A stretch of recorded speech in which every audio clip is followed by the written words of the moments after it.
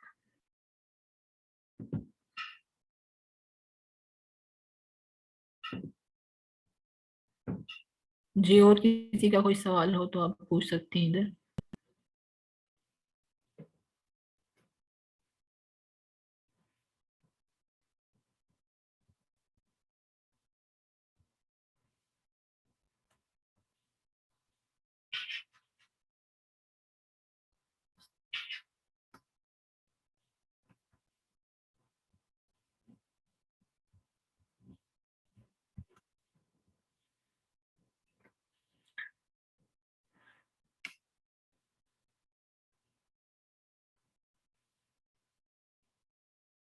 G class and ہونے میں کتنا ٹائم باقی ہے؟ مدیحہ،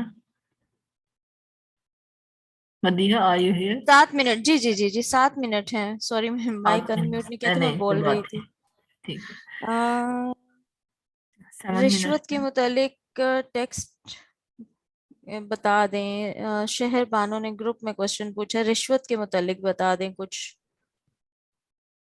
کیا مطلب دینی چاہیے رشوت یا ہاں جی شاید نہیں یہی دینی ہے ان کا چاہیے؟ کوشچن.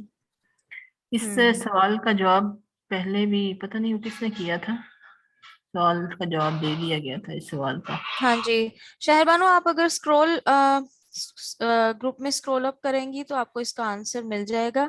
ادروائز آپ جی مجھے پی ایم کر دیں، میں آپ کو اس کا آنسر سینڈ کر دوں گی. ٹھیک ہے. اور انشاءاللہ. کوئی کوشچن ہے کسی کا تو پلیز مجھے بتا دیجیے. سوری یہاں پہ ہینڈ ریز کیجیے اور اپنا کوشچن پوچھ لیجیے، ادروائز ہم اپنا سیشن اینڈ. لیکن سیشن اینڈ سے پہلے مجھے تھوڑا سا، اچھا کس نے ہینڈ ریز کیا ہے؟ ابھی تو کسی کا نہیں ہے، ٹھیک ہے وہ انہی کا اوکے. ہی ہے، وہ ریز ہی کیا ہوا ہینڈ، لوور نہیں کیا جی ہے. سحر بانو. ٹھیک ہے. ٹھیک ہے جی، آئی گیس کوشچنس نہیں ہیں کسی کے. جی میں ریکارڈنگ سٹاپ کر کے مجھے تھوڑا سا اسائنمنٹ سے ریلیٹڈ بات کرنی ہے جن کے آ رہے ہیں. ٹھیک ہے آپ کر لیں. ریکارڈنگ